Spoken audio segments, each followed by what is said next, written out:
FIR से related एक important judgement, इसी से रिलेटेड आया दिल्ली हाई कोर्ट में एक ऐसा केस। केस का नाम है विक्रम रोहाल वर्सेस दिल्ली स्टेट का यह केस है। हाई कोर्ट दिल्ली में यह केस आया है। विक्रम रोहाल एक प्रोफेशन से एक स्टूडेंट है और वह गवर्नमेंट एग्जाम की तैयारी कर रहा है। उनकी भाभी ने उनके हस्बैंड के ऊपर और उनकी पूरी फैमिली के ऊपर केस कर दिया, जिसमें विक्रम रोहाल भी ऐड थे। आईपीसी के सेक्शन 498 ए के अंतर्गत यह केस फाइल हुआ। एसआई दिल्ली पुलिस की एग्जामिनेशन में पास आउट हो गए और पास आउट होने के बाद वह बहुत ही ज़्यादा खुश थे। वह जॉइनिंग लेने के लिए वहाँ जाते हैं और जॉइनिंग उन्हें नहीं दिया जाता। कारण यही था कि उनके नाम पर एक एफआईआर दर्ज है और उनकी जो केस की पूरी जजमेंट नहीं आई है।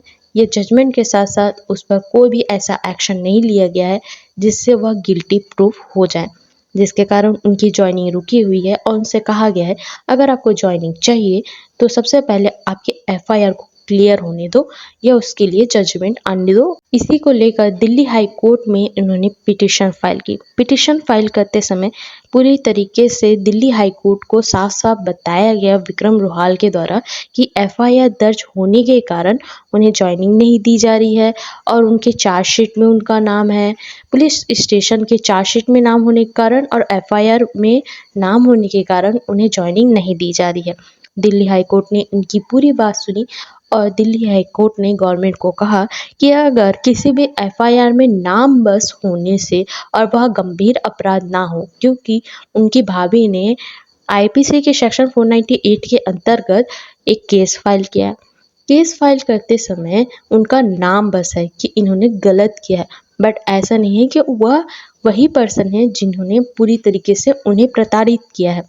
और यह साफ साफ दिखाई भी दे रहा है कि इनका नाम है और यह निर्दोष है, क्योंकि अभी तक कोई भी ऐसा सबूत, तथ्य या एविडेंस नहीं मिला है कि यह व्यक्ति इन्होंने बहुत गलत काम किया है अपनी भाभी के साथ में।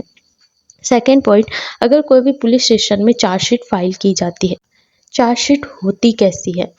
अगर कोई पुलिस स्टेशन में कोई एफआईआर आता है तो उसके रिलेटेड इन्वेस्टिगेशन चलती। इन्वेस्टिगेशन के बाद, इंक्वायरी के बाद एक पुलिस के द्वारा एक चार्जशीट तैयार किया जाता है जिसमें सारी डिटेल लिखी होती है कि यह केस के अंतर्गत क्या क्या तथ्य, क्या क्या फैक्ट्स और क्या क्या इन पर ध्यान देना चाहिए, एक समरी के रूप में तैयार किया जाता है। चार्जशीट में उनका नाम दर्ज था, जिसके कारण ये दो तथ्यों के कारण उनकी ज्वाइनिंग रुकी हुई थी। ज्वाइनिंग रुकने का कारण बस चार्जशीट में नाम और एफआईआर में नाम होना था।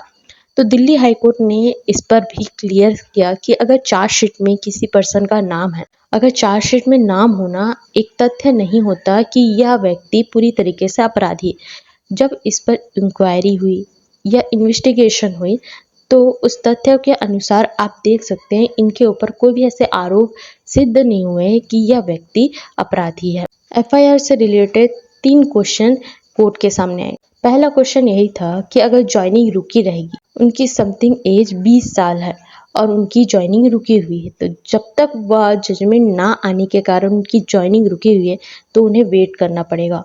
और ऐसा नहीं है कि अगर कोई पास आउट हो चुका है और उसके बाद एक एफआईआर के जजमेंट रुके होने के कारण उनकी ज्वाइनिंग रुक जाए, क्योंकि यह गलत कारण है। अगर उनकी ज्वाइनिंग रुकी रहेगी तो ना वह गवर्नमेंट जॉब कर पाएंगे, ना प्राइवेट जॉब कर पाएंगे और ना वो अपने आप प्रूव कर पाएंगे।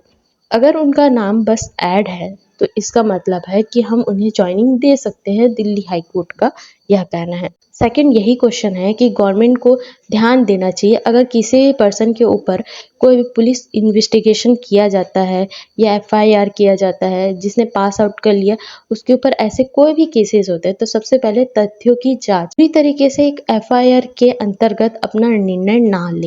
तीसरा क्वेश्चन यह है कि एफआईआर दर्ज करना आज के डेट में बहुत ही ज़्यादा इजी है। आज के डेट में झूठा एफआईआर भी दर्ज किया जा सकता है।